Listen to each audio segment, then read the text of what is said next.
દર્શક મિત્રો, મારા પિતાશ્રી શિરીષ કુમારે આ ઉંમરે એક નવો ઉપાડો લીધો છે. હવે એમને ઇંગ્લિશ બોલવાની લગન લાગી છે.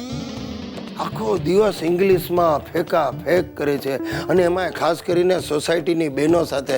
આ ગઈકાલે સાવિત્રીબેનને કહેતા હતા, સાવિત્રી, નાવ આઈ એમ અમેરિકા ગોઈંગ ઇન ટૂંક સમય ફોર પરમેનન્ટ સેટલમેન્ટ. ભગવાન જાણે શેનું સેટલમેન્ટ કરવું છે. અમેરિકાનું આવી બનવાનું છે. Girish, today I am upvasing. ઉપવાસિંગ એટલે નામ બદલ્યું. You donkey, I am on upvas. You 1 dozen banana loving અને 1 કિલો મોરૈયો getting. બાપુજી, આ તમે મગન મથુર જેવું ઇંગ્લિશ બોલવાનું બંધ કરો.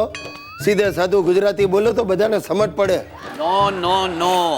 English is must all over the world. I am boling, જેને સમજવું એ સમજિંગ. બાપુજી, તમારે અંગ્રેજી જો બોલવું જ હોય ને તો ઇંગ્લિશ સ્પીકિંગના ક્લાસ જોઈન કરો. થોડું વ્યવસ્થિત ઇંગ્લિશ આવડશે.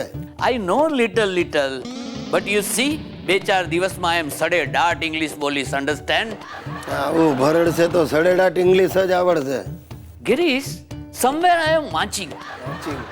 If there is a man, you can go માળવે.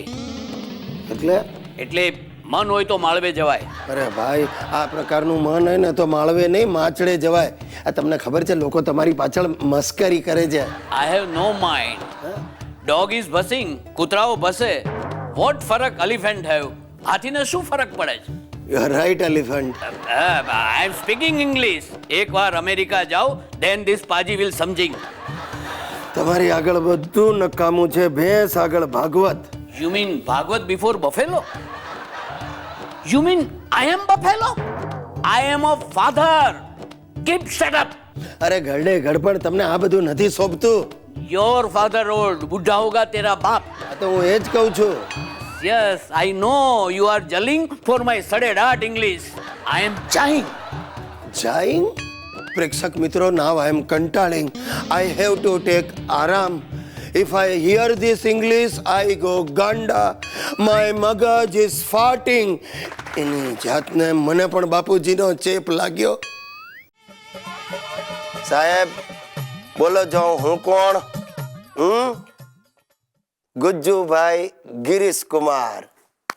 એ તો સારું છે, હવે તમે બધા મને નાક નકશે બરાબર ઓળખી ગયા છો. બાકી આજકાલ માર્કેટમાં મારા જેવા 20-25 ડુપ્લિકેટ ફરતા થઈ ગયા છે.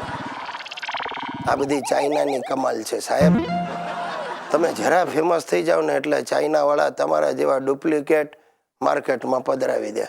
આ ચાઇનાએ તો પથારી ફેરવી નાખી છે, પણ એની એ મજા છે. આજકાલ હું મારી બૈરીને છે ને સુશીલાને ચાઇનાના નામથી ડરાવ્યા કરું.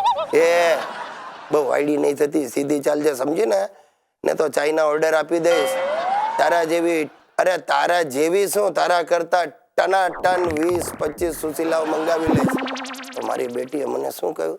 મને કે આ મંગાવો ને, મને વાંધો જ નથી, ભલે મંગાવો, પણ મારા જેવી ટકાઉ નહીં હોય. તકલાદી માલ આવશે ચાઇનાથી. હા, ગમે ત્યારે ભડાકો થઈ જશે.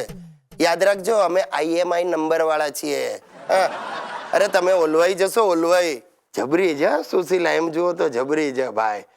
છાપું એકદમ ડિટેલમાં વાંચે અને જે કાંઈ ન્યૂઝ હોય ને એ બરાબર જોઈને પછી હું જેવો બેઠો હોઉં ને છાપું લઈને એટલે આવીને મારા પર બોમ્બાર્ડિંગ ચાલુ કરે. શું ખબર પડી? હમણાં ઇન્ફ્લેશન વધી ગયું. વાહ હશે ભાઈ, મને વાંચવા દે ને. આમાં લખ્યું, વાંચ્યું.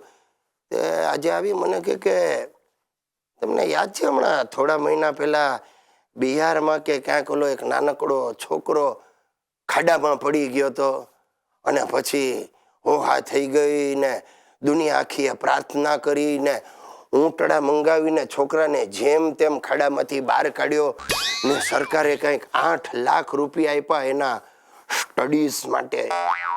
હા બરાબર છે, પણ એનું હવે અત્યારે શું છે સુશીલા? એનું મને કે ના, તે આપણી સોસાયટીમાં બોરવેલનું કામ ચાલુ થયું છે.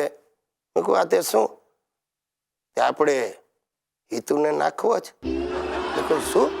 મને કે આપણે હિતુને ખાડામાં નાખીએ, હા ટીવી વાળા આવશે, આ થઈ જશે, આપણા ઇન્ટરવ્યુ લેવાશે, તમે ધ્રુસકે રડજો ને પછી સરકાર આપણને 7-8 લાખ રૂપિયા દઈ દેજે.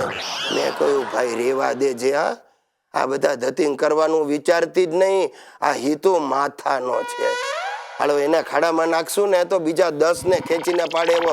હાલો મારી ટાંટીઓ પકડીને મને ખાડામાં ખેંચી લેશે અને મારા ખભા પર ચડી ને પોતે ખાડાની બહાર આવી જશે અને મારો જીવ જશે. સુશીલા તો મને કે એમાં શું ભૂલે જતો તમારો જીવ? એટલે મેં કહું તને કાંઈ ફરક નથી પડતો? મને કે વાંધો નહીં, તમારા જેવા 20-25 તો ફરે જ છે, એકાદને પકડી લઈશ.